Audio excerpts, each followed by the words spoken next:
No. Good evening, sports fans, and welcome to Let's Talk CFL podcast, episode number 611. I'm your host, Christopher Jones, coming to you from Merritt, British Columbia.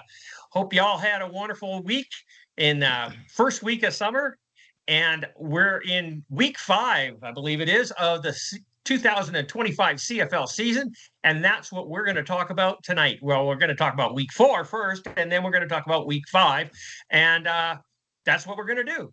And we've got our panel here tonight. Rick MacDonald has now taken, I'd like to say a hiatus from the podcast, but I think he's actually quit. So he's not coming back.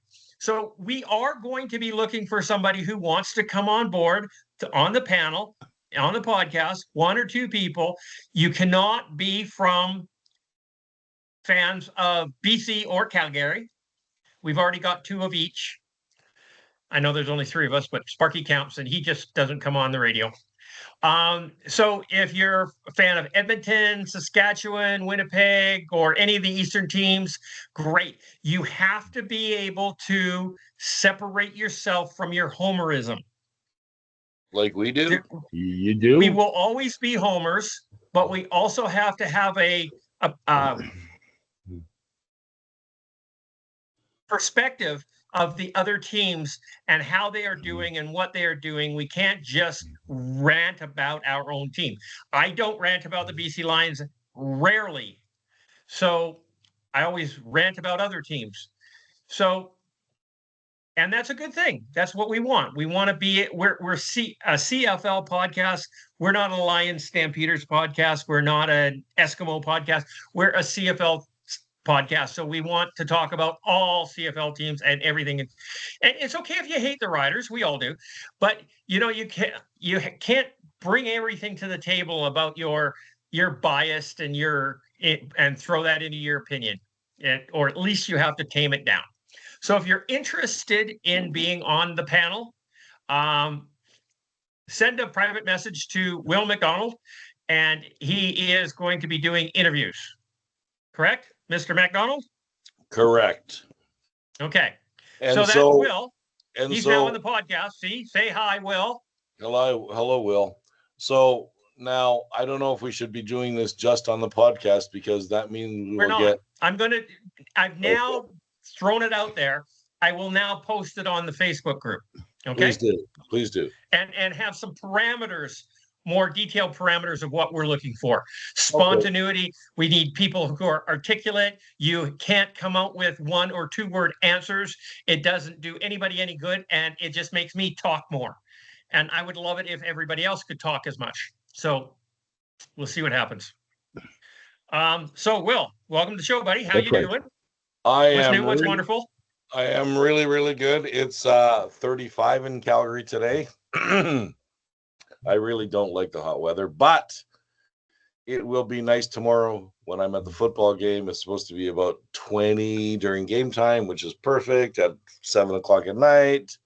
And I get to see, is it Bret Hart? Is it Bret Hart? Yeah, it's Bret Hart. Oh, the wrestler. No, the guy Head of Poison. Bret Michaels. Bret Michaels, sorry. He's another wrestler, wasn't he? Bret Michaels? No, he's a singer.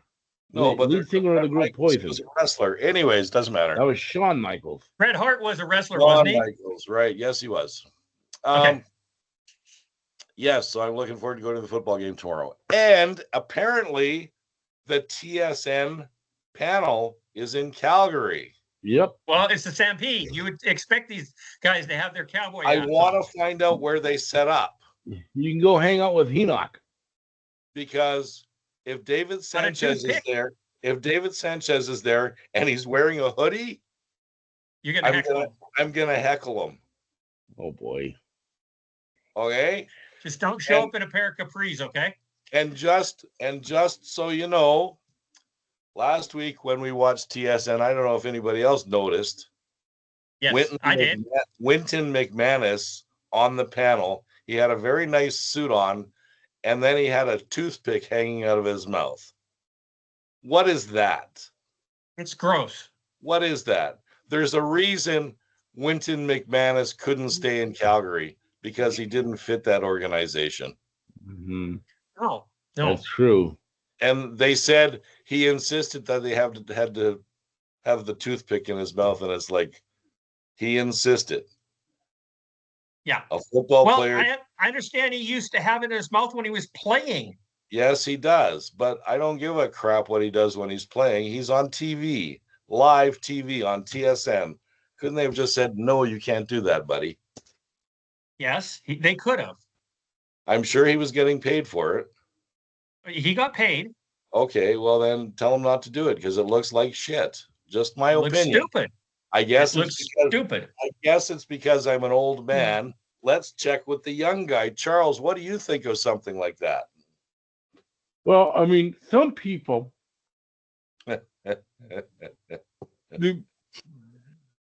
they sit there and they put this toothpick in their mouth. They got it hanging out of their mouth. It's weird. I mean, why you do that? People are watching you. You don't need to put a toothpick in your mouth. I don't see people walking around with toothpicks every day. I mean, it's just strange. It is so. I don't even think CJ's noticing you, Charles. No, probably not. Yeah, I am. I'm paying attention. He's got a toothpick in his mouth, CJ. Yeah, I see that. It's right there. Okay, good. I thought this might come up, so I That was pretty funny, Charles. made sure to have one. I was gonna wear a hoodie and a suit jacket, but You it's too wore a cold. hoodie last show. Yeah, I know, but I'm a podcaster on CJ's network, okay? And your point? Hey, it's YouTube. We're worldwide. CJ can't tell me what to do because if he does, I'll say I want more money. And he's going to say, well, you don't get any money to do this. So what does it matter? There you go. A nickel would be more. Yes, it would be. Hmm. You wish it was more? No. No, I said a nickel would be more. A nickel would be more, definitely. Here's your 5 cents. Okay. So I am looking to Thursday night football. Looking forward to Thursday night football. I'm not looking forward to the shit kicking that Stampede Calgary is going to take, but you know, what can I say? It's one of those years. Winnipeg is actually looking quite good considering how many people they've lost. Yes. And the key to that whole thing is I think Zach Collaros is playing better than he has in 2 or 3 years. He did not play well last year. He's certainly not throwing the interceptions he was. He seems to be quite sharp this year. Yeah. Maybe that 1-day suspension was good for him. Maybe. It might have. Who knows? Been. Maybe it was like a wake-up call or something. Yeah, well, he didn't have to show up for his drug test, so you never know. Maybe cocaine is a factor. Maybe. Did I say that out loud? Maybe. Okay. Yeah. Go ahead. The third person on our panel is Charles Cliff, even though he has been talking back and forth. Welcome to the show, Charles. How are you?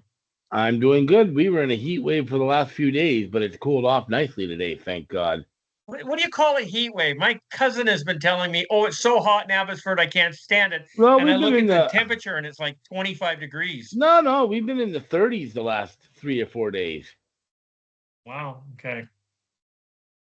And is it not humid there? Yes. Okay. Yes. Yeah. I don't mind heat, but humidity I hate. So yeah, 32, 35 in Merritt is wonderful. We're a desert. Yeah. Mm-hmm. Same as 48 in Vegas. It's a desert too. It's fantastic. Yeah. You sweat and evaporates off you. You don't even get wet. No. So.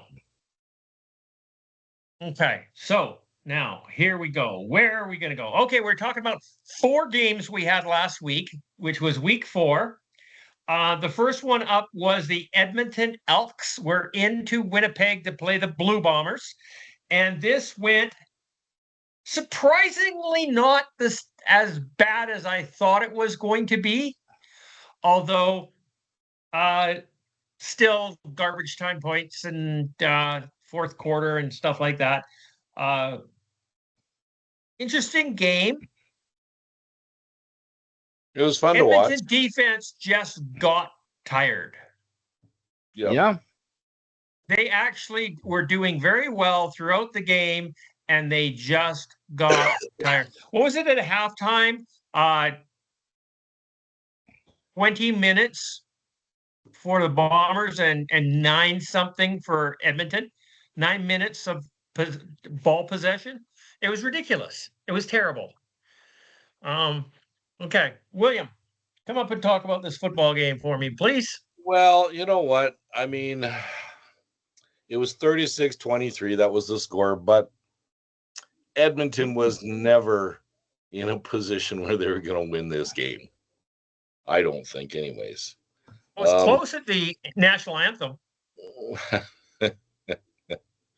And let's face it, none of us expected it to be close because we all picked Winnipeg, I do believe. So, and we all got it right, obviously. But once again, you're not gonna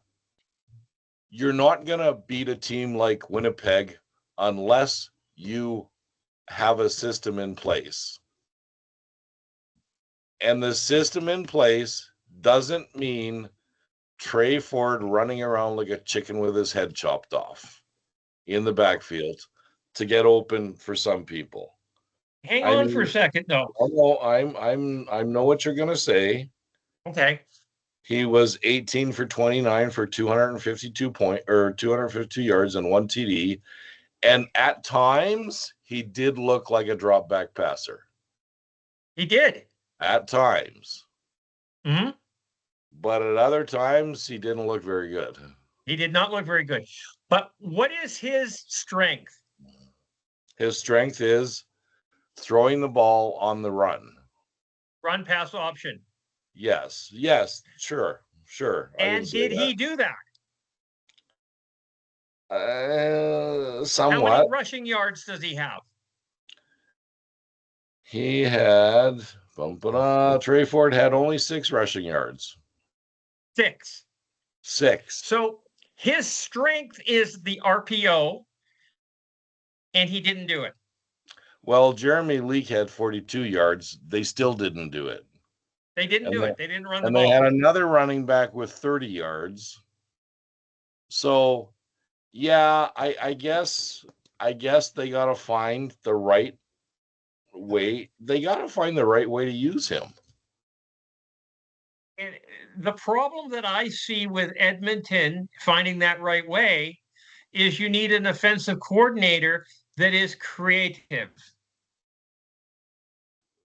Yes. They have Jordan Maximic, who we were thankful left BC. Correct, Charles? Yeah, because he had worn out his welcome. They had brought him in because he was Mike Riley's coordinator in Edmonton, and he was getting less and less effective by the year. So, yes, I was glad they got rid of him. Now, do you remember back in 2011, 2010, 2011, 2012, the Saskatchewan Roughriders had a young quarterback, arrogant ass by the name of Darian Durant. Yeah, I don't forget him. And he couldn't play football worth shit. Okay. He literally had more interceptions than touchdown passes. Okay. Is that a true fact? Yes, it is. Back then it was, because I did a lot of research on this. And then they brought in a offensive coordinator, and I want to say it's Tommy Condell. No, it was George Cortez. George Cortez. Yeah, that's right. Yes, it was George Cortez. And George Cortez built an offense around Darian Durant's strengths and completely avoided his weaknesses. His weakness was throwing the ball. His strength was running the ball. So they brought in Corey Sheets, and they ran the ball, whether it was by quarterback sneak, by design, quarterback draw, or it was a running play with Corey Sheets. And they ran the ball, and they ran the ball, and they ran the ball. And that allowed or forced the defense to hesitate on their pass rush because they never know what's going to happen. Okay. And that allowed Darian Durant the time in the pocket to become a passer. Okay? The run helped Because he was kept up the terrible pass. at it prior to that. He was absolutely awful. I mean, Okay. what has Will said every single one of these podcasts we've ever done? Run sets up the pass. Thank you. And it's not a secret, Will. No, I know it's not. Right? But it is But to you a have lot to of build- people, and it is to a lot of coaches in the CFL. Obviously, and it is in They Edmonton. don't do it. And right now it is in BC. Yeah. You have to run the ball, and you have to build an offensive package around the strengths and avoid the weaknesses of your quarterback. Trey Ford can't pass. Okay, he passes really well when he's running out of the backfield, when he's running for his life, and he's either going to go downfield running or he's going to throw the ball downfield, and the linebackers don't know what to do because they have to contain him, and that leaves somebody open. So if they stay with their coverage, then he runs for 10, 12 yards. So that is the ultimate scenario for him right now. He could be one of the best quarterbacks statistically in the CFL if they played that. Yes. But they don't. They don't. No. And why? I don't know. Well, because they rely far too much on a guy who isn't ready to be the guy that's going to win you a game, and they rely way too much on him. He needed to be behind an experienced veteran quarterback for another 2 years. Same with Drew Brown. Drew Brown needed to stay in Winnipeg behind Zach Collaros, and he would be Winnipeg's quarterback right now. Zach would have retired already. You see, but what I also tend to wonder is because they have Mark Killam as their head coach, and Mark Killam has done something that Christopher wants done to every CFL team. He has an offensive coordinator and he's got a defensive coordinator. Yeah, he's not trying to double dip. Right. But does he have enough influence either way over either side? Because I would think Mark Killam, let's face it, he's got 20 years of CFL experience. Mm-hmm. Right. So I just tend to wonder if maybe in the beginning you shouldn't delegate so much stuff, because after all, you are the guy who's going to get fired eventually if you don't do something. Okay, right. But let's back up for a second here and look at the coaching staff of the Edmonton Elks. Okay. There is only one person on the entire coaching staff that has coached in that position previously. Right. Everybody is a rookie at their position. Yeah, okay. Except Jordan Maximic.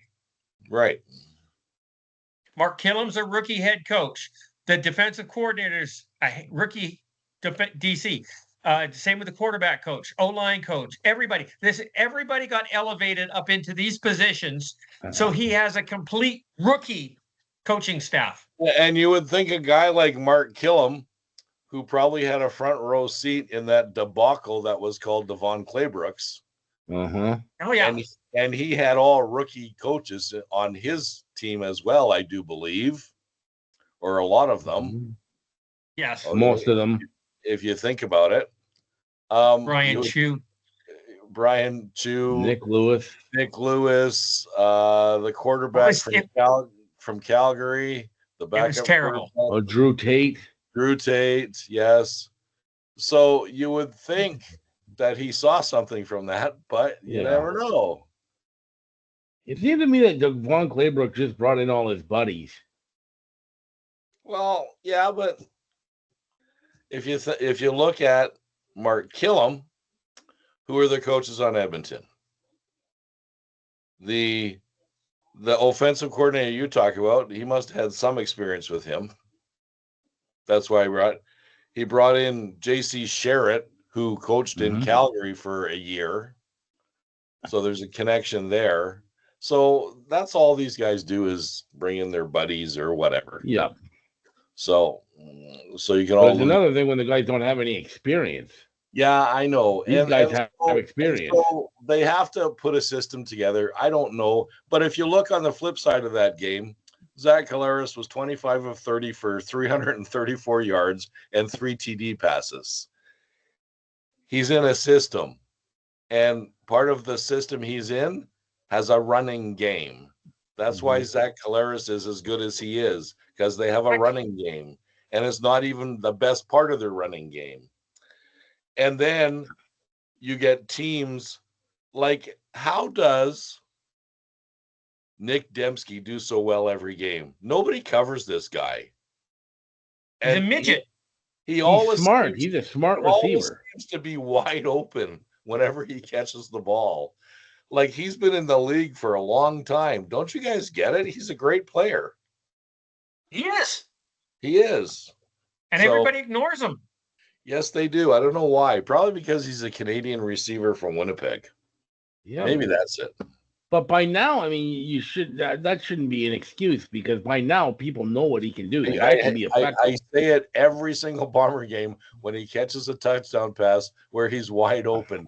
Don't you guys know who he is? All the time. It does all the time. And I'm not talking 5 yards. I'm talking 20 yards. Yep. Sometimes. So, yeah. So, anyways, that's my rant on that game. We knew that Edmonton wasn't going to win. It would have been nice if the game was more competitive than I thought it was. Yeah. But it still wasn't that great. I mean, it was tied going into the fourth quarter. Yeah. 23-23. But I get what you mean, because even at that point, I don't think anyone really seriously thought the Elks were a significant threat to win that game, even though it was tied. Was it tied? Because it was it was 23-20 going to the fourth quarter. But you knew that the Bombers' experience was going to pull through. Wow. It was never that game was never in doubt. The Elks are a team that don't know how to win yet. No, they don't. They can keep it close, you know what, but it's very difficult for them to win. I am not going to diss the Edmonton Elks coaching staff. We pointed out their flaws. We see what's the matter. If they can keep this unit together for 3 years, they may become a good coaching system. Yes. Yes. Okay. If we get frustrated and fire them after year 1, year 2, year 3, yes, then you have no consistency. All you have is turmoil, and the whole process starts over again. Mm-hmm. Yes. Okay. Which has been they what's let Chris Jones go too early. It's been what's been going on there for the last 5 years, 6 years, 7 years, decade. Yes. So I agree with you. And we keep coming back to Mike O'Shea 5 years into his tenure, and Bomber fans were calling for his ass because he was clusterfuck. The team was terrible. And then they won the Grey Cup, and they've been to 5 straight. Right. Mm-hmm. It takes a while to put your system in place. It takes a while for the players to buy into it. And the whole thing in Winnipeg is they keep their players. Free agency doesn't hurt the Winnipeg Blue Bombers. Well, they also bring in good players as well when they do. Yep, lose. They do. They replace the ones that they lose, but as a rule, they don't get raped the way Toronto did. Well, they did get shit kicked a little bit this year. They had a couple of guys retired, and they put out Adam Big Hill to pasture, and they did a couple other things. So, that was more, and Wally was an expert at this, getting rid of people at just over the hump of their prime. Yeah, and John Hufnagel as well. And you have to do the turnover slowly. Yeah. 1, 2, 3, 4 players at a time, not 10, 12. But in a lot of situations, Calgary, the Wally teams in Calgary, some of the Wally teams in BC, they had guys waiting in the wings when guys did leave. Yeah, of course they did. That's because they were smart. They Yes. planned ahead. But I mean, for example, Winnipeg's got this wide receiver. His name's Wheatfall. Where the heck did he come from? I have no idea. I was wondering that too, because the guy's outstanding so far. Fantastic. So It's all about developing players. Maybe that's really why is. they try and sign what's his name in Hamilton this year. So Okay. Yeah. Anyhow, we're still talking about the first game, and we haven't really talked much about it. Let's go. Charles, do you have anything to add to this butt kicking? I mean, not too much. Like Will said, I never really thought the Elks were a threat. I mean, I was surprised that it was as close as it was for as long as it was. I got to give the Elks some credit. They hung around, but ultimately the Bombers are a better team, and their experience just won out at the end of the day. Like I said, the Elks are a team that don't know how to win yet. They're still learning that. Now they can keep games close, but they've got to learn to win games like that. And they're not there yet, and it's quite clear. But I mean, looking at the Elks from week one, where they kind of got blown out here in BC, to week now they're showing some improvement. Not enough yet, but they're showing it. They've got to show it some more, and I think they will. But like I said, it's a team that hasn't learned how to win, and the Bombers, they probably underperformed for the first 3 quarters, but when it really counted the most, their experience and their top guys came through. So, okay. So I said this right after that game, and a lot of people really called me on it, said that I'm an idiot, and I'm not. But that's beside the point. I thought Edmonton's defense played exceptionally well. I did too. I don't disagree with that at all. They contained the run. And for a team like Winnipeg, who is a run first, run often team, to limit their run is a masterpiece. Okay. It was amazing that they actually did that. Their coverage team, the secondary was amazing. And you can only cover Winnipeg receivers so well when you have a phenomenally accurate passer like Zach Collaros. If you can cover Winnipeg's receivers so close that Zach can't get them the ball, you're getting PI calls. So Edmonton's defense wasn't the problem. Edmonton's offense was. But it was pretty obvious in the fourth quarter that Edmonton's defense was gassed. Oh, 100%. They were tired. Yeah. They were on the field too much. Yeah, they were. So, okay, final score, as Will said earlier, was 36-23. That's a total of 59 points. We all picked Winnipeg to win, so we all got 100 points. Charles got 26. Will got 34. CJ got 32. Rick got 40. He was out by 1. And Sparky got 28 points. The next game up was the Montreal Alouettes went into Hamilton to play the Tiger Cats at former Timbit Field and got spanked. Davis Alexander, the Montreal quarterback, is out for an undetermined length of time. He will not be playing this week coming up with a hamstring injury. And he tried to practice and was unable to this week. So McLeod Bethel Thompson is taking all the number 1 snaps. So last week they had McLeod Bethel Thompson, the law department, and law office. What did we call him? It is law office? Law office. Yep. Law office. Law office. McLeod Bethel Thompson. And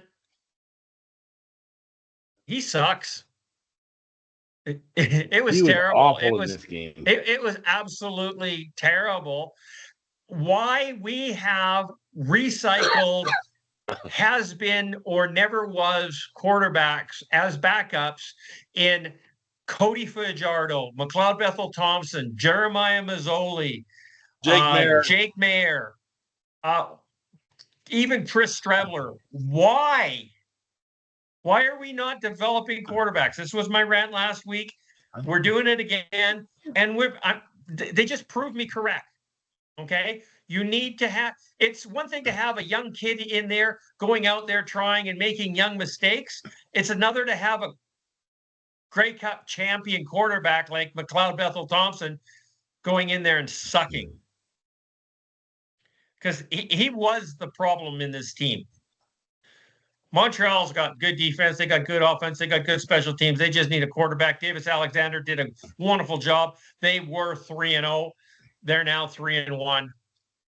Hamilton, of all teams, beat them. How embarrassing is that? Mm-hmm. That would be like getting beat by the Elks. For Bo Levi's 100th win, fastest man to 100 wins, guys, in CFL history. Yeah, that's a team stat, not a quarterback stat. Well, yeah, but there's got to be a quarterback to get there. So, yeah. And I personally think he would have got there a lot sooner if he had stayed in Calgary. Just saying.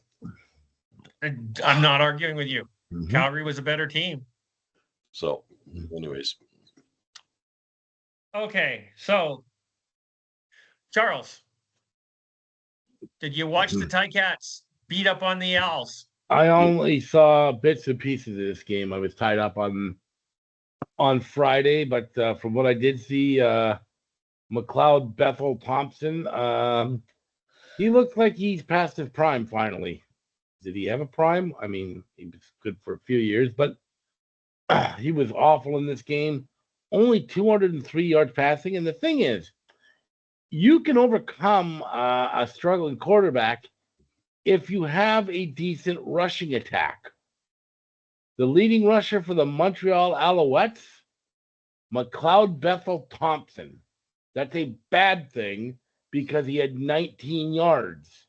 He also was tied for the most carries on the team in the game with 3, tied with the other quarterback, Caleb Evans, who had 3 carries. Do they have a running back? They've got Sean Thomas Erlington, who's not the greatest running back, but he's a decent running back. He carried the ball twice. Oh, was he in the game? I think unless he got hurt during the game. Maybe that's not why he only got it twice. They had another guy named Travis Fells, 1 carry. Another running back, Stevie Scott, 1 carry. Look, when your quarterback is struggling, you got to try and run the ball. But that was not on the menu for the Alouettes. And, boy, without Davis Alexander, they look like an average team at best. Yeah. Yeah, I would agree. And Hamilton, Bo Levi Mitchell, 25-31, 247. Johnny Augustine was in there for the Hamilton. He had more rushes combined. He had more rushes than all of the Alouettes combined with 15 carries. Montreal should have still had enough with their defense, and McLeod Bethel Thompson is not a rookie. They should have had enough to get past Hamilton because Hamilton's not a very good team, and they just crapped out. Let me just say this. I watched all of that game, and from the very get-go, to me, it looked like Montreal wasn't interested at all. No. They didn't look like they were in it. Did they take Hamilton lightly? Possibly, because Hamilton was 2-0 and they were 3-0. 0-2. And you'd rather, or 0-2, and you'd rather see that happen early in the season than late in the season. So did this wake Montreal up? We'll see. Who do they play? Who do they play this BC. week? Oh, BC. Lions. BC's gonna get fucking thumped. Sorry. You think? Yeah. You shouldn't be taking anybody lightly when you're playing your backup. Nope. Well, but that defense is going to come in. They let Bo Levi have 35 points. They're going to come in real snarly. So we shall see. So final score was the Hamilton Tiger Cats 35, the Montreal Alouettes 17. And to me, that 17 points is gracious. Total was 52 points. Let's see. Charles, you took Montreal. I took Montreal. Shouldn't have, but I did. You picked Montreal. Actually, we all picked Montreal. Everybody picked Montreal. Nobody got the 100 points for this. So you ended up nailing this one, Charles. 52 points. You got a total of 50 points for the day, or for that pick. Will got 36. CJ got 38. Rick was 30, and Sparky at 34. We're making our picks a little bit too tight, but so be it. It's what it is. The third game up was not a surprise. The BC Lions, still without their quarterback, Nathan Rourke, went into Saskatchewan to play the Rough Riders, who were without their quarterback, Trevor Harris. So we had Jeremiah Mazzoli suited up against Jake Mayer. And Jake Mayer is an absolutely awful quarterback. No doubt about it.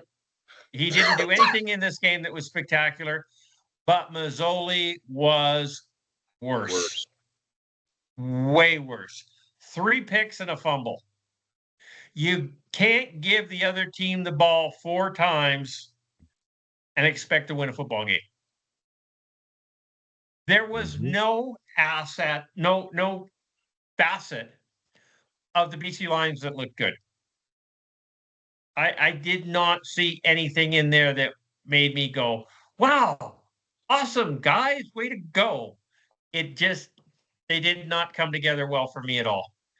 Now, I could be wrong, but I did watch this game, and I just sat there and I went, shaking my head way too much. Charles, BC Lions fan, you go ahead. Tell me I'm wrong. My neck got sore shaking my head so much at this game. Yeah. My God. I mean, the Lions have gotten, should have had a gift starting this season. First game against Winnipeg, they had a backup quarterback. Game against Saskatchewan, they got a backup quarterback. They're getting another backup quarterback again. They should be making hay in these games, and they're embarrassing themselves. I mean, like on Saturday, I went on to the Let's Talk BC Lion page. I posted one word: embarrassing, because that's what that game was. It was absolutely horrific to watch. They got basically blown out by a team being quarterbacked by Jake Mayer. Think about that for a second. I don't want to. Oh my God. Jeremiah Mazzoli, I'm sorry. Why has he not been cut yet? Because the Lions are winning nothing with Jeremiah Mazzoli. I sat here at the beginning of the season and I was saying I've seen nothing from Chase Price to impress me. I was begging for them to put him in last week. There's no way it could have gotten worse. He at least completed 3 of the 4 passes. They should have put him in earlier.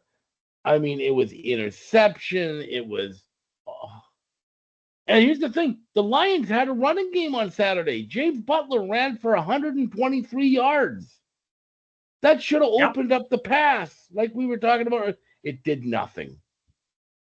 And Jake Mayer is, or not Jake Mayer.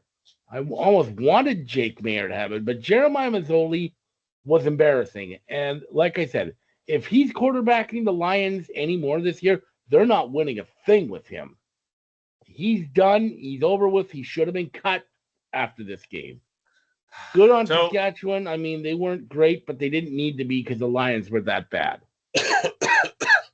This week, first team reps were being split between Nathan Rourke and Chase Price. Good. Mazzoli was sitting on the bench. Is that because he's hurt? Because he's played 2 games in a row? A little of both. Okay. I understand he's got a hand injury. I thought it was a shoulder, but whatever. Yeah. But in Jeremiah Mazzoli's defense, he did have 3 more passing yards than Jake Mayer. Yeah, but they were 2.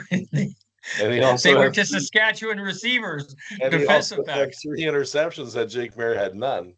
But once again, the thing we're not talking about that we've talked about before. You put something up on your desk.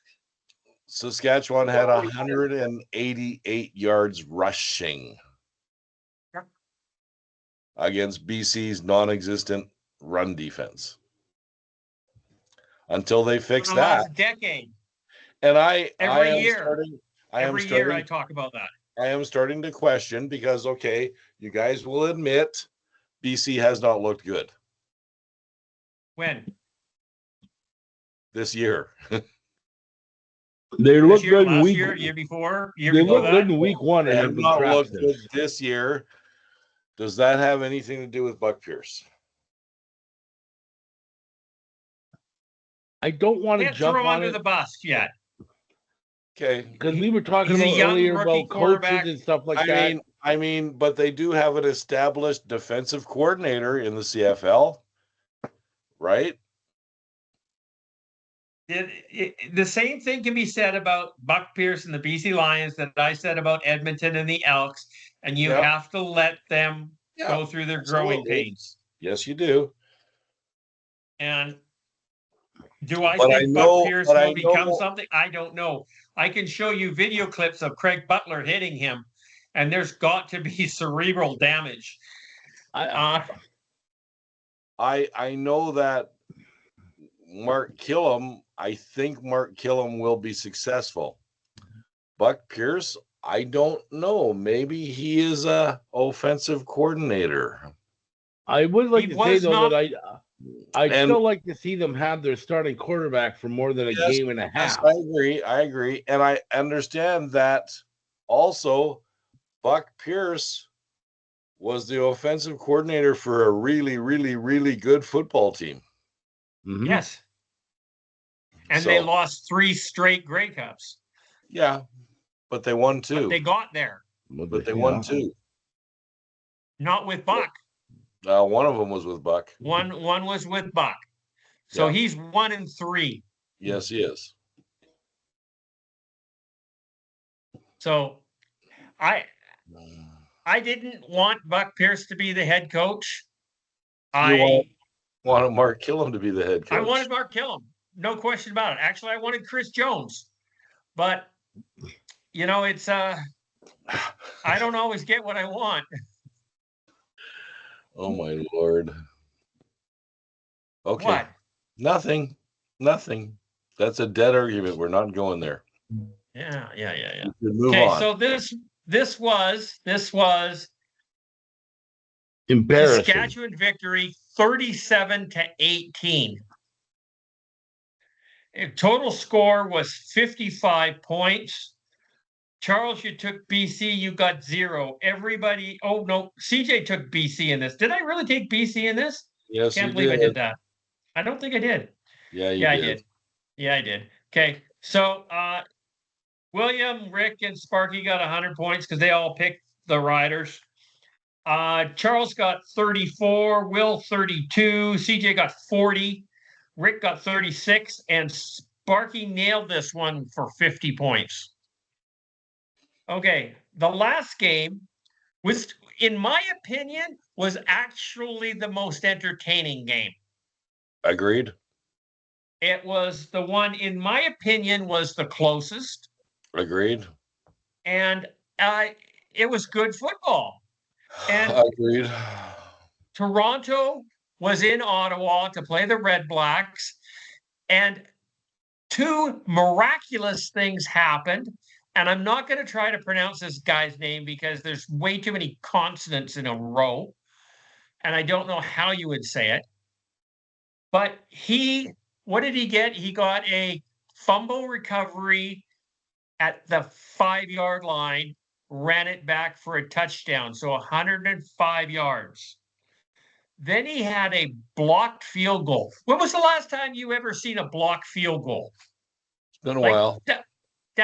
That's rare. Missed field goals, yes, but an actually blocked one?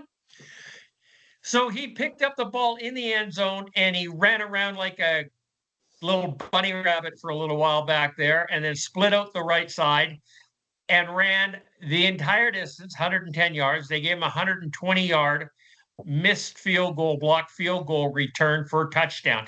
Same player, 2 series apart, wasn't it? was like back to back almost. Over 200 yards. 2 touchdowns. Yep. Charles, were you mouthing things? Slowicka. Sorry, go ahead. Sorry, I had realized I had put my mic on mute for a second. It was Derek Slowicka. Yeah, but you don't pronounce it that way. No, I know it's. I'm just reading it as it shows up. And for all of CJ's fans, he's a white Canadian guy, isn't he?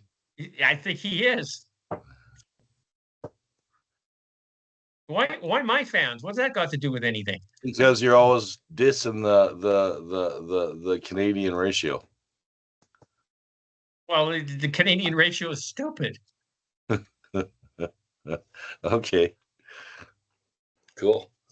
But yeah, he was impressive. He was impressive. There's no doubt about it.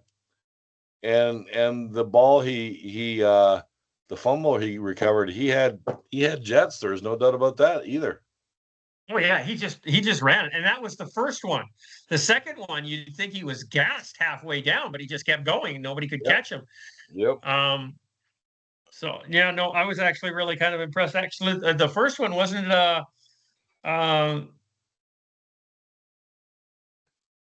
Dustin Crum was trying to chase him down, and Dustin Crum couldn't come close. Nope. Mm-hmm. He even had the angle on him, and he couldn't do it. So it was a good game. It was very entertaining. There's no doubt about it. It went back and forth, and I watched. I never usually watch the Sunday night game all the way through because it goes till 8 o'clock at night, and I watched the whole thing. So, yeah. Well, you really didn't know what was going to happen, and the difference in this game was those 2 returns for touchdowns. Yes. The fumble. Take those away, this game's tied. Field goal. Yes. Or blocked field goal. And if you will, their special teams let them down a week before that. Yeah. With that touchdown at the last play. Yes, it did. So. But Ottawa got into the red zone 4 times, and couldn't deliver. Turnover on downs, fumble, blocked field goal. It was ridiculous. They couldn't punch the ball in.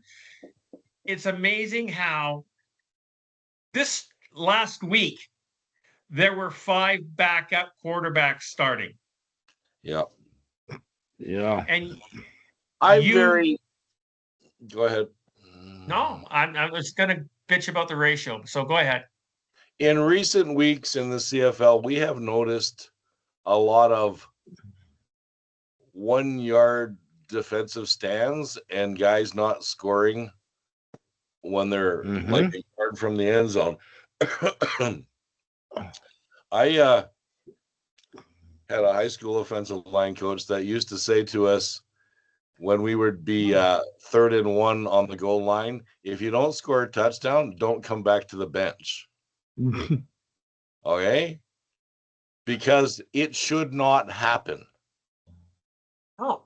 If you're playing Canadian football rules, they have to line up a yard off the football. Right. You should be able to fall forward and get in the end zone. The offensive line knows the cadence. They should be off the ball first. It shouldn't even be a contest. No.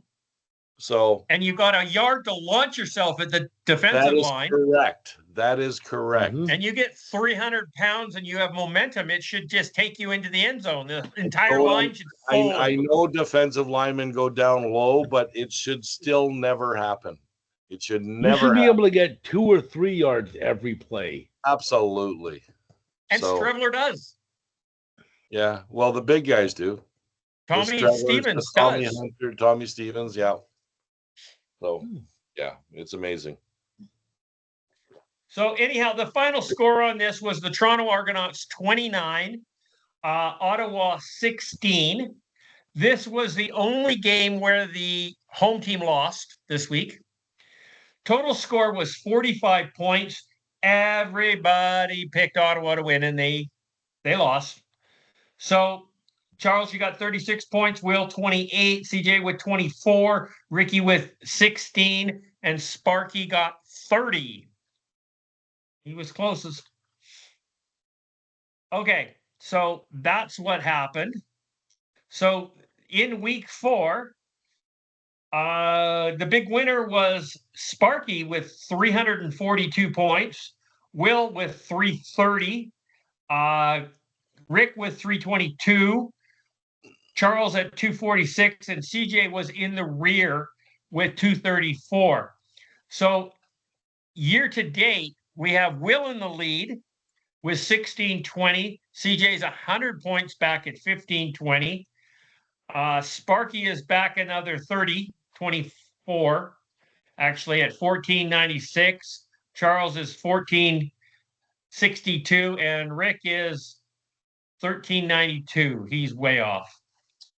But there it is. That's kind of what happened. That is our week 4 in the books. So we did our power rankings. What happened there? There we go. We did our power rankings, and the panel has come up and said that Winnipeg is now in first place in the power rankings. Montreal is number 2. Saskatchewan is in 3rd place. Calgary is in 4th. BC is in 5th. Hamilton is in 6th. Toronto is in 7th. Ottawa is in 8th. And Edmonton is in the basement again, still. Okay. So we took the most flack for the Saskatchewan Roughriders being in 3rd because they're 4-0. No other team in the league is 4-0. Montreal lost the game and they're ahead of Saskatchewan. I'm not going to justify this in this game, in this thing here. All we said is there is not one person on the panel that puts Saskatchewan in first place. There's Not a couple. one. There's a couple of reasons for that. Yeah, they're not the first place team. No, the number one reason is we all hate Saskatchewan. Yeah, but that's not. I would not have stopped putting Saskatchewan in first place because I dislike them. The number 2 reason, in my mind, is Saskatchewan. I still believe that there is going to be a 4-way battle for second place in the West between Calgary, Saskatchewan, Edmonton, and BC. You think Edmonton's going to win a game? Yes. They do have to play Ottawa, you know. This week? Well, no, but I think they will get. Yeah, but how many times they playing them? There is going to be. So what I'm trying to say is Winnipeg seems to be the cream of the crop right now, and I think they will be for the year. The way Zach Collaros is playing, let's face it, he's the best quarterback in the CFL. He's off to a good start. And he's off to a good start. If he doesn't get hurt, when he did run last week, I held my breath. Okay. And I still think BC's going to get better. Calgary is going to be better. Saskatchewan, the minute Trevor Harris disappears, they have Jake Maier. You saw what Jake Maier did last week. Okay? What, he beat Mazzoli. And BC can't get any worse, so they got to get better. I mean, let's face it, BC had their quarterback for one game this year. I know Charles said a game and a half, but you got to remember he hurt his ankle in the first quarter. So whatever. Yes, he did. Correct. So, you know. But BC's problem is not just their quarterback. No, that's true. Not. There's a lot of problems with BC, okay? And they got to get their shit together. And penalties is one of them. Well, and the nice thing about, you heard Corey Mace talking the other day about the penalties Saskatchewan's taking. He doesn't like that. Because if all teams are equal, it's going to come down to that. And that shows a very undisciplined team. They had 150 yards of penalties. Yes, they did. Mm-hmm. BC wasn't far behind, I think 123 or something. Yeah, they had a lot of penalties. But you can't win football games when you're doing that. No, you cannot. And the only reason why Saskatchewan won that game is because they were playing BC. Corey Mace was furious at those penalties. I honestly think Edmonton Elks could have beat the Riders that game. I think any team can beat the Riders if Jake Maier is the quarterback. Mm-hmm. Yeah. Now, it's that simple. Riders have a bye this week, so we don't get to discuss Trevor Harris being concussed. So whether he's coming back in a week or not, we don't know yet. But the quarterback situation is Davis Alexander is out. It looks like Nathan Rourke is in. Chad Kelly is out still until at least week 7. And Drew Brown is MIA. Not back anytime soon. So the only quarterback that has a chance of coming back this week would be Nathan Rourke. That being said, we're now going to make our picks for this. Just in case you guys are curious, Adam Bighill will not be playing this weekend and this week in Calgary. I thought he'd be released by now. No, they're not. I don't think he's going to play, period. They've got long-term plans for him, apparently. He still has not recovered totally from his injury. They figure he's about 2 to 3 weeks away. Okay.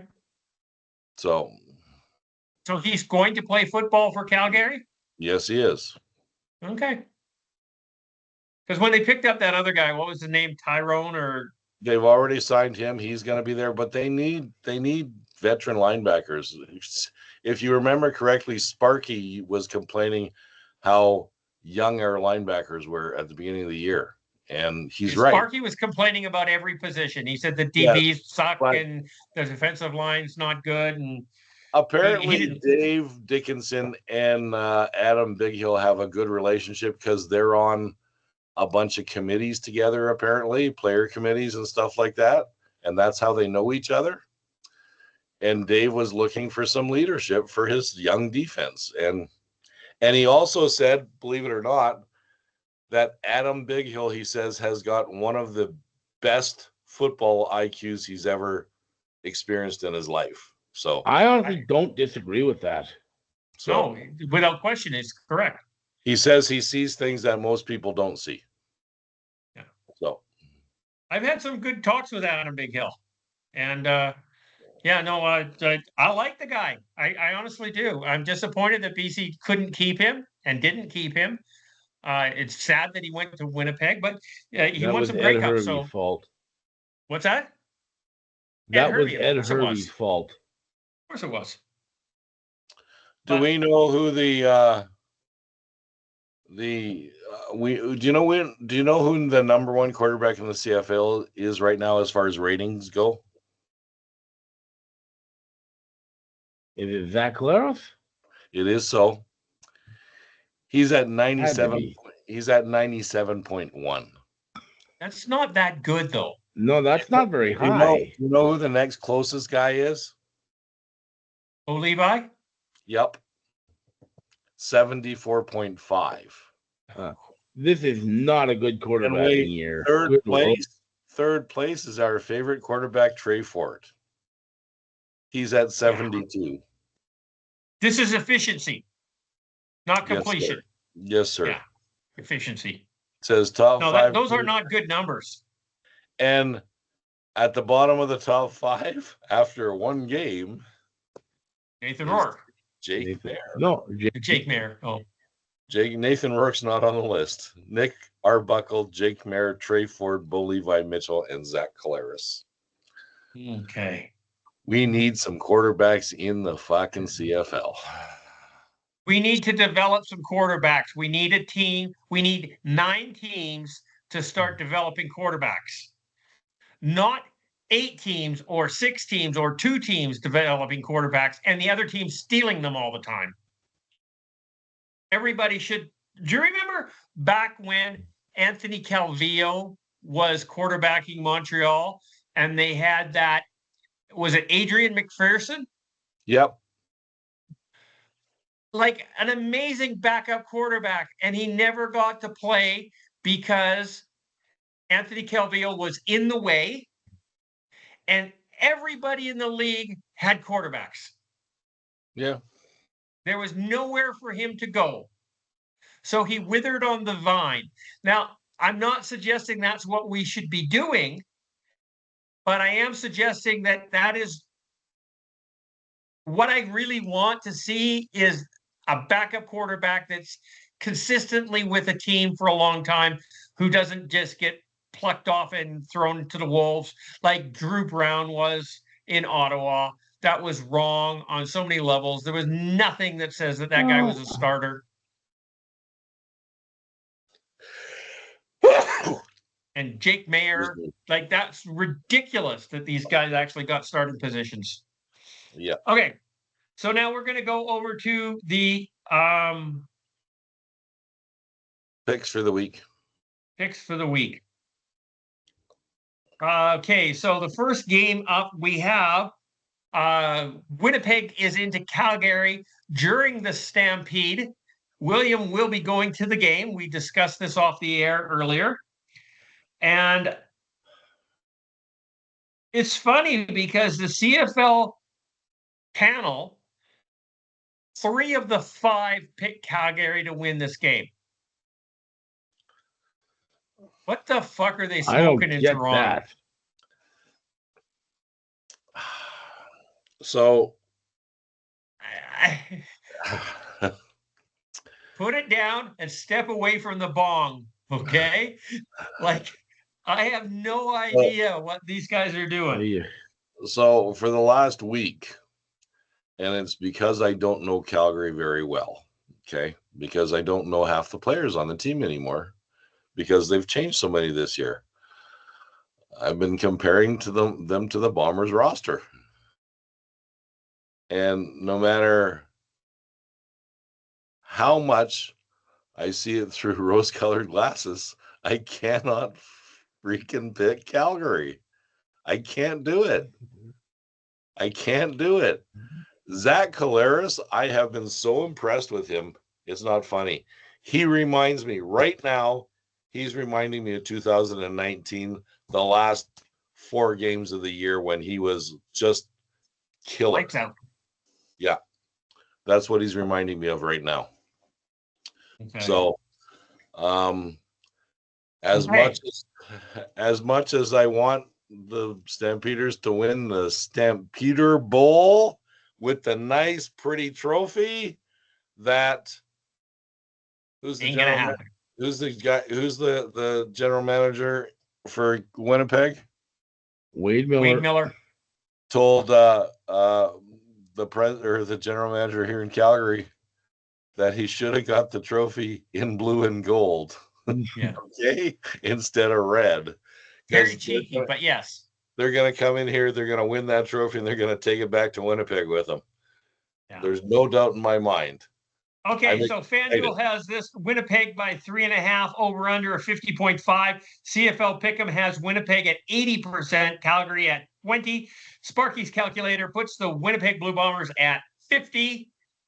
And Rick has Winnipeg at 58.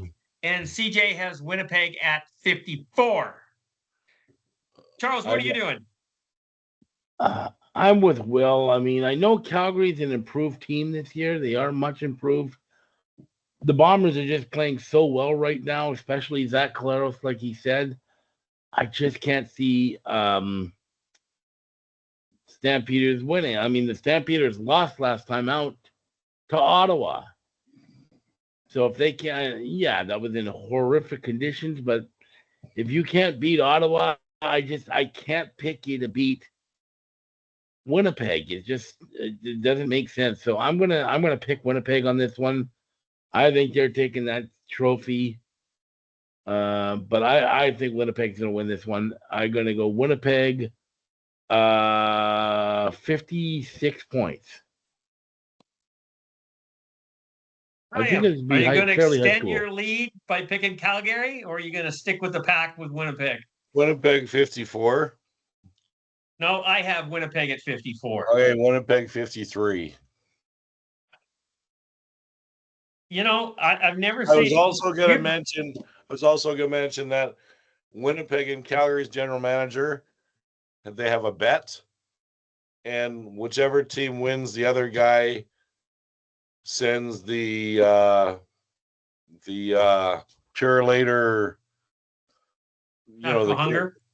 the Chris Schultz thing, Purelator Attack for Hunger, $25,000. Oh, Well, I like that. Yeah, I do too. good for them. Good for them. Yep.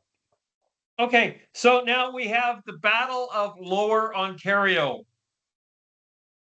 We have the Hamilton Tiger Cats going into BMO Field to play the Argonauts. And we have CFL Pick'em or CFL panel has Hamilton 4 wins. Pat Steinberg is the sole Argo fan here. Toronto by 1.5 with an over-under of 52.5. CFL Pick'em has Hamilton at 68 and Toronto at 32. Sparky has Hamilton at 53. Rick has Hamilton at 58 and CJ has Hamilton at 54. Wow, it's a busy Hamilton considering Toronto's the favorite. What are you going to do, William? Is it in Toronto or Hamilton? It's in Toronto.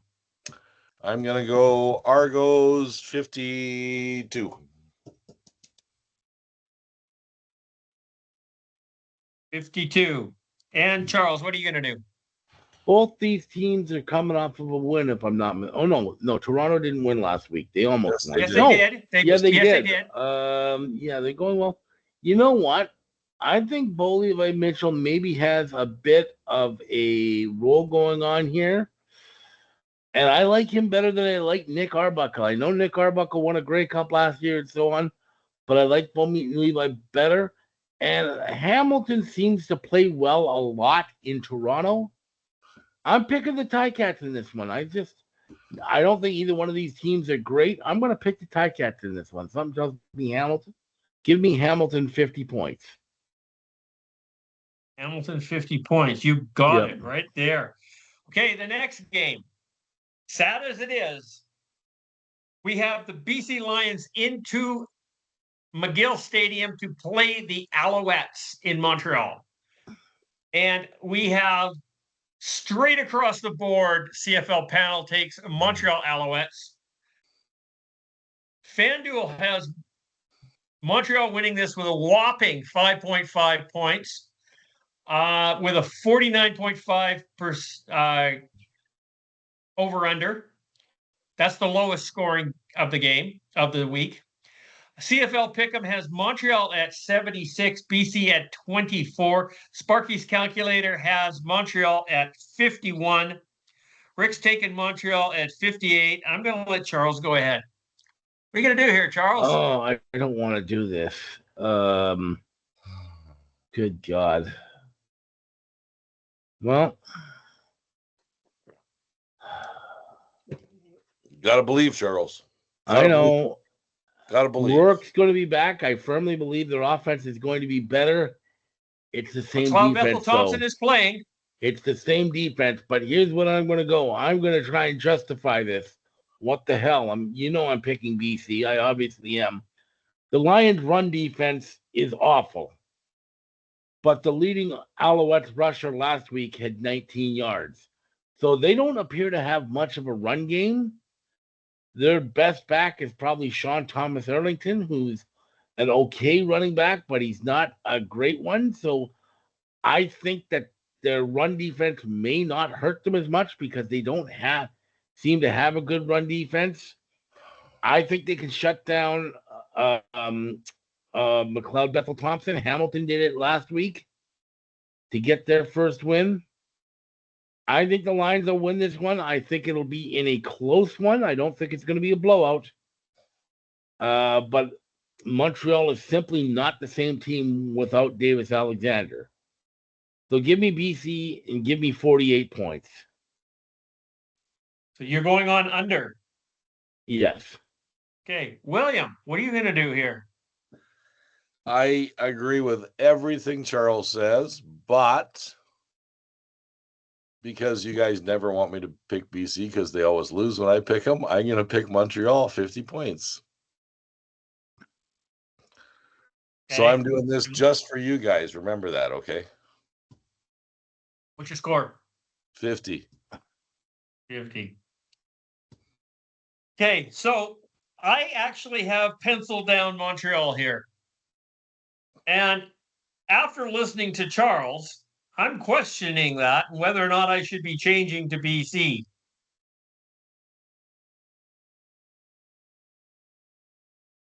I can't bring myself to doing it. I honestly think Montreal is a better team. Well, they are, obviously. They are. But are they a better So- team with McLeod Bethel Thompson? I'm not so sure. I know, and Nathan Rourke's coming back. Yes. And does that tip the scales? And I want to say it does. And I'm going to go with Montreal on this at 54 points. And I'm going to say if I'll gladly give 100 points to Charles to have him catch up to me for a BC win. But if Montreal wins, then I don't lose any space to Will. Fair enough. So it's a win-win for CJ here, or And at least a break even to push. The one good argument on Charles' side is they say that teams that visit Montreal get caught up in the nightlife. Okay. I think Nathan Rourke is a Boy Scout and he probably doesn't do nightlife. So Maybe you got not. that going on it as well. So Yeah, but it's a team sport. I just want to share that with you. Okay, so I'm sticking with Montreal at 54 points, although after listening to Charles, I'm really hesitant in doing that. I was adamant that Montreal was going to just mop the floor with the Lions, and I'm not anymore. I actually think this is going to be a BC victory, or I want it to be one. So, but I'm still going to pick Montreal because I cannot. Hopefully, never mind. Okay, final game, and this one is almost difficult to pick. yep. But it is Ottawa Red Blacks into Edmonton to play the Elks.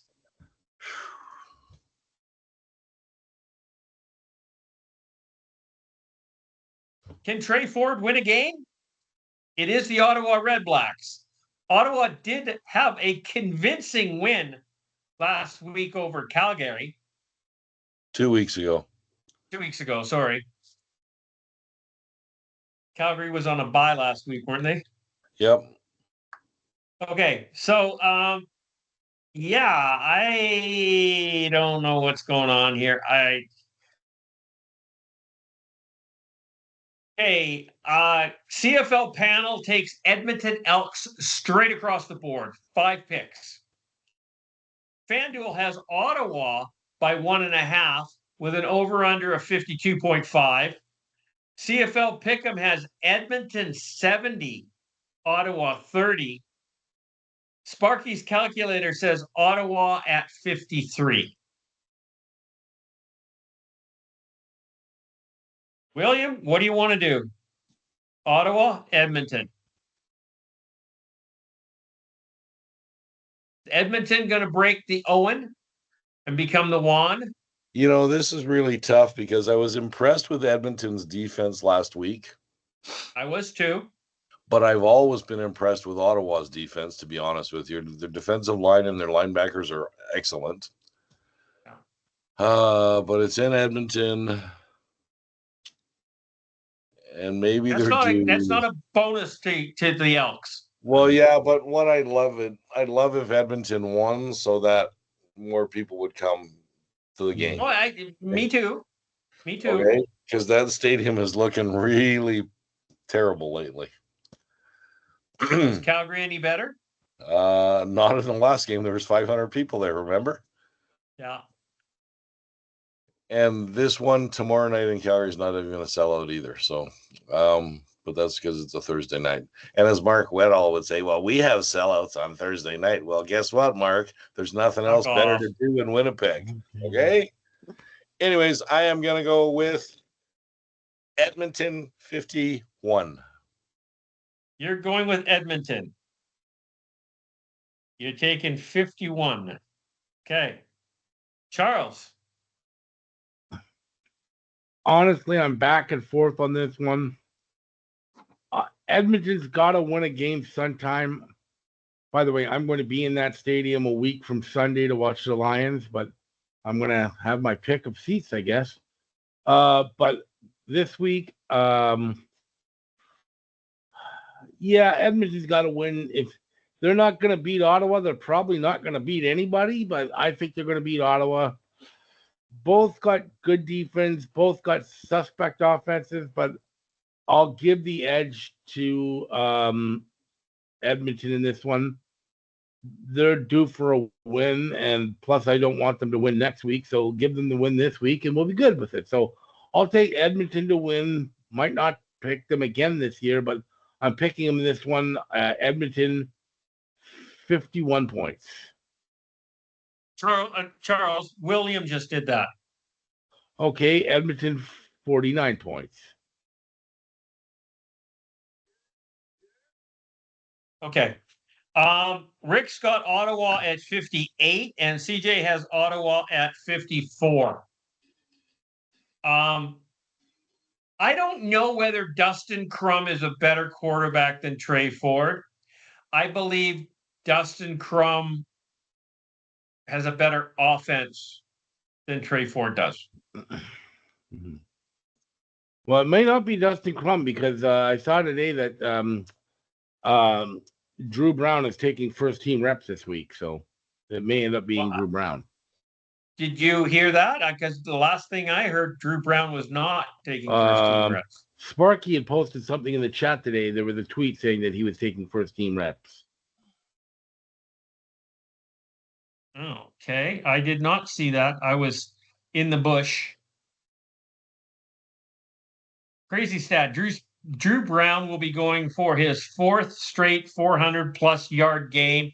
No QB has ever done it. Only Doug Flutie, Warren Moon, Kent Austin, and Drew Brown have had 3 consecutive 400-plus yard games. Drew Brown is taking first-team reps at the QB for Red Blacks. Okay, I took Ottawa. I'm good with that.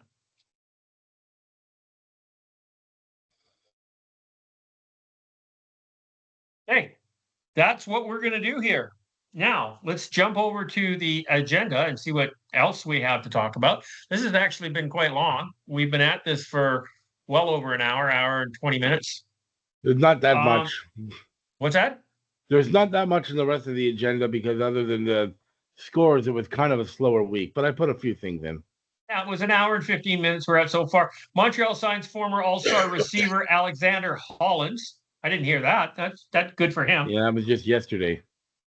That's good for him. Excuse me. I've always liked Saskatchewan Roughriders discipline issues concern Corey Mace despite undefeated start, and they should. We talked about that. Mm-hmm. And the Stamp signed Kyle Wilson, which we talked about that too. This is the linebacker that Hamilton released. Did anybody ever hear why they released him? Because he was like the number one linebacker they had. No, I don't remember. I never heard anything. I don't know why. They haven't said anything. He said he was shocked that he got released. So, yeah, there has to be some. I don't want to use the word disciplinary issues or attitude or something, because he was statistically their best linebacker. Mm-hmm. Yeah, well, sometimes, let's use a perfect example. I remember Calgary signed Ottawa's middle linebacker in 2017, the year they got oh my God. The year they got Alex Singleton. They signed Ottawa's starting middle linebacker, and he played for 4 or 5 games in Alex Singleton's rookie year, and then they realized what they had and they released him outright. And Alex Singleton took over. So maybe that could be a case of this as well. It could be. You never know. It might not be a problem, but He's been in the league Hey. since he's been with Hamilton since 2020. So that's 5 years. I'm thinking maybe they got someone cheaper. I don't know. Okay, so this is kind of news. It's huge, and we've always, as fans, we have always wanted transparency. And of all the things that they have come out and made transparent, this is probably the one that they shouldn't have. But they did anyhow. So they have a negotiations list, and that is any non draft eligible player with no previous CFL experience to their neg list. Okay, negotiations list, giving the team's player, the club, the player's exclusive rights should they choose to come north. Now, non draft eligible player doesn't necessarily mean an American, does it? Does it mean somebody who has not been drafted?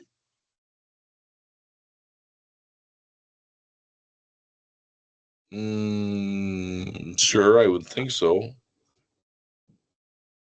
But you could just sign them because they wouldn't be playing in the NFL. Anyhow, right. So anyhow, it does say draft eligible players can also be added to the list if they go through a draft unselected. These players can be added, traded, or removed from the list at any time. Each team has 45 slots on their negotiations list, which have traditionally been kept secret, strictly confidential. In recent years, teams were required to reveal 10 names from their list twice per year, though the selections were at the discretion of the club. In some instances, teams unveiled players who had been listed on previous announcements. As of now, the CFL has chosen to permanently publicize the list. All 9 negotiations lists can be found here in red italic. So, why do I say that this is a bad thing? So, if a player, hypothetically speaking, somebody down in the US who is, this happened, and I don't remember, was it Vernon Adams or was it somebody else who found out that they were on the negotiations list for the team and forced? So if the player wants to sign with the team and the team doesn't offer them a contract within a specific period of time, I think it's 48 hours, and brings them to the active roster, then any team can take them. I believe that's true. Yep. So, if a team finds out that they're on the negotiations list and they are on the practice roster of an NFL team and they want to play football, they can force the CFL team to sign them or to declare themselves a free agent. So I don't understand where the power to that would be, because if they didn't know they were on the negotiation list, then they would just assume that they would have been a free agent anyhow. So 6 of one, half does the other. Anyhow, our new CFL commissioner, Stuart Johnson, said by making the full negotiation list public, fans now have visibility into their favorite team's next star could be, sparking discussions and debates, and providing insight into how CFL rosters are built. Yeah, sure. A vast majority of these guys will never see the CFL. Chase Claypool is on Saskatchewan's list. Trey Lance, Sidney Brown. I don't know any of these guys. Okay. Many of these guys are NFL guys. To me, transparency would be, what are the amounts of the fines? Okay, that would be a good thing. What else could we see that some transparency into the league? I still would like salaries published. I was going to say proper Salaries, accounting of of course. salaries. Yeah. 100% the salary should be published. Well, I don't know if that should be or not.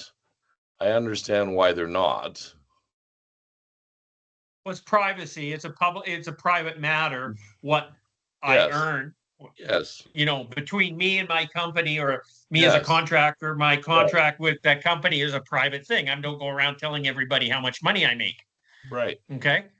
But these are public figures. Yeah. And no different than an actor finding out he's getting $40 million per movie, or an NBA player that's getting $132 million per season, or anything else. These are numbers that are public.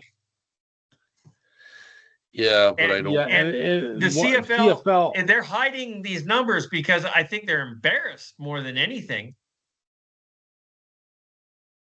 I would agree. Yeah, the CFL is one of the only leagues that does not publish their salaries. How about the UFL? Another one, but they're the new. Do they? kid on I the don't block. know. I'm asking a question. I don't know. You know what? I've never looked it up. Maybe they do. I think they make $12 an hour and all the food they can eat. Okay. I think they've got like minimum set wage numbers. in BC. I Minimum know wage it's is like not much. $18.50. I know it's not much. So,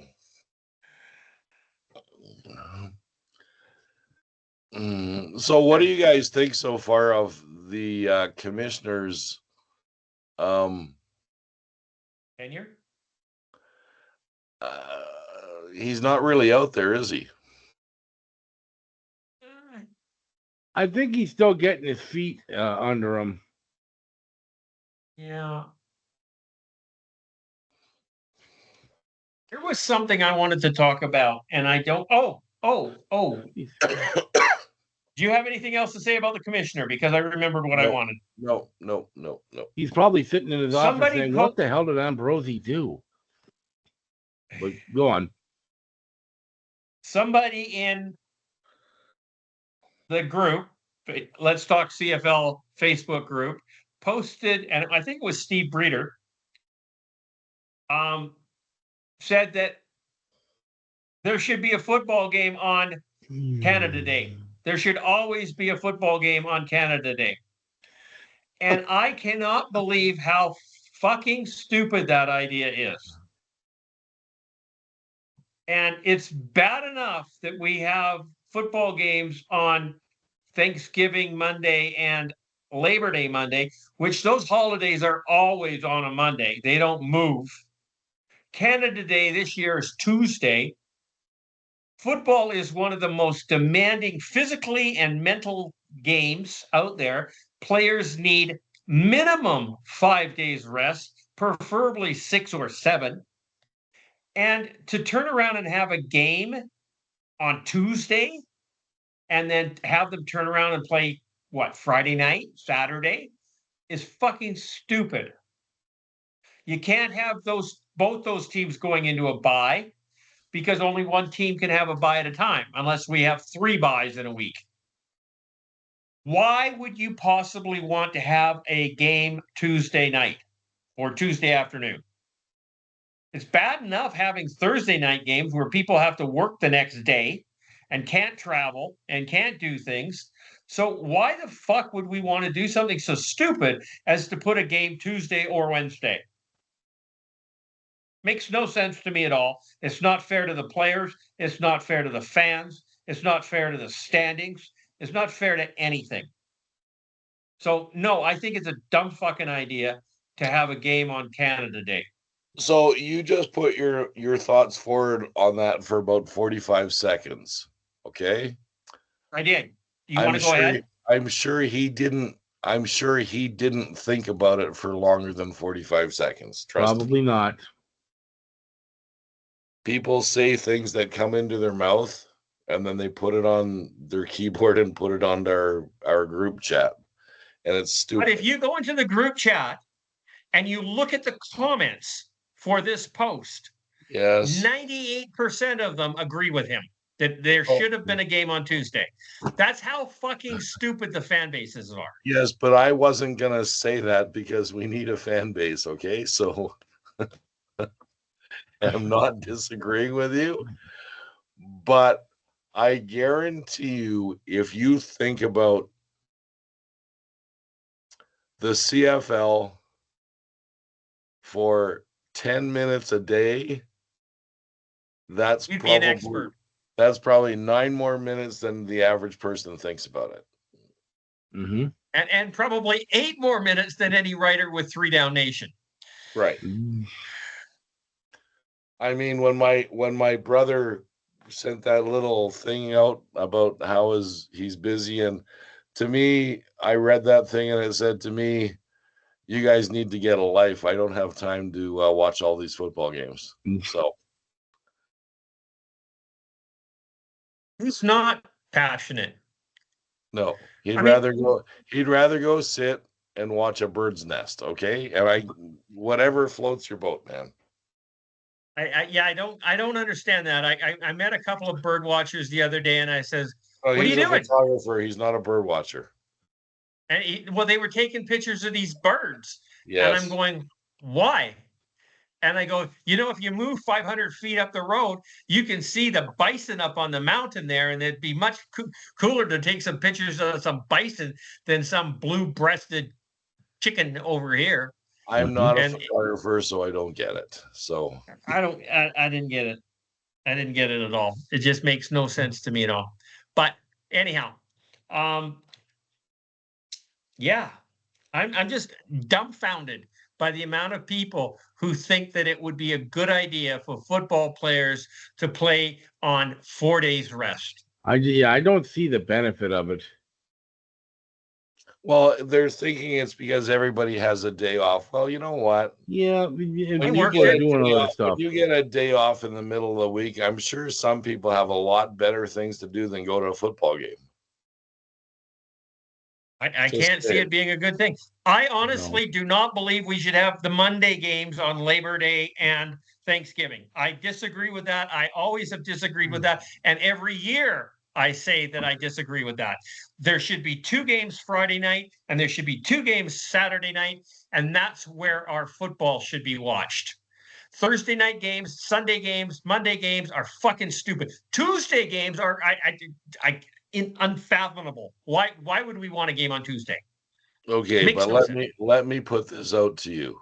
Okay, think of it this way: if there is no football games on Thursdays in Winnipeg and in Saskatchewan, what would they do for their Thursday night entertainment? Bowling. Okay, never thought of that. Because you can still wear your. And in the winter, it's curling. You can still wear your Green Riders jersey when you go bowling. Exactly. Okay. Now this is just getting silly. It's not getting silly. It's realistic. I mean, seriously, they have bowling alleys and they have curling rinks. Absolutely. What the fuck else do they need? Absolutely. It amazes me that people don't think about a lot of the things that I think about. That's all. You mean player safety? No, I'm thinking not only that, but subjects in general. Yeah. So, and I can tell you a story, but after we go offline. Well, speaking of, anybody have anything else to say? Because we're getting long in the wind here. Yeah. We're over an hour and a half on the show, and it takes too long to upload on YouTube, and it crashes on me. So let's call it a show if you're good with that. This has been Let's Talk CFL podcast episode number 611. I'm your host, Christopher Jones, and I want to say goodnight. Go watch football this weekend. It's going to be some great games. Hopefully some upsets. Hopefully BC upsets Montreal. I didn't pick them, but hopefully we'll see what happens. Charles, say goodnight, my friend. Good night, folks. Enjoy this weekend's games. And if I keep picking against everybody else, eventually I'm going to get one right. Let's hope it's Saturday. We'll see. Well, you could just stay in the basement. Well, it could do that too. Rick's there right now, and he put his picks in. So you know what? There you go. William, Say goodnight, my friend. Good night, everybody. Watch the Stampede Bowl tomorrow night at 7 o'clock on TSN. I I'll will be there. I'll be there. Go Stamps. Okay, well, wave at us. You know what? Go heckle, what's his name? I David will. Sanchez. No, I guarantee Or- you I will. If it's close to my seat, I'm going to I go. hope there's more. I hope there's more people there And than then what last about the time. guy with the toothpick? Get him too. Maybe I'll wear a toothpick and a sideways hat and a hoodie with a suit jacket. Did you see the post on Canada Today from Milt Stiegel? Yep. Was that an old one or is that a new one? That was a recent one, is my understanding. Okay. Well, maybe he's going to be back on the panel soon. All the best to his family for sure. Okay, I'm going to turn this off. You guys have a good one, and we'll talk to you next week, or we'll talk on the chat sooner. Take care.